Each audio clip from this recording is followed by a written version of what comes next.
Ito, first time tayo naghawak ng backhoe loader dito sa Pilipinas, no? So, bagong model ito. Caterpillar 4682. Ayan, so dati nakahawak tayo nito sa Malaysia, pero hindi ganito. Yung sa Malaysia, mga old model at saka walang pang-ipit.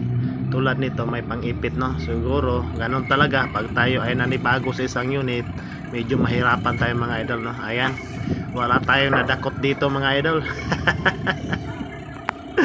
Nako, buti na lang wala si Busing dito.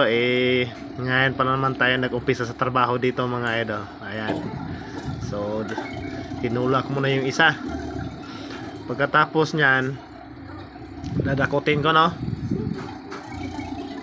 Ayan. Ayan mga idol, ipan natin ng galamay yung unit. Ganyan talaga. Tingnan nyo. Wala pa rin mga idol, pangalawa na, no? Ayan, pero wag na tayo mahinala mga idol, ganyan talaga. Kahit sino mga idol, kahit gaano kabiterano at tagal na rin tayo hindi nakahawak ng backhoe loader. Yan lang, maraming salamat.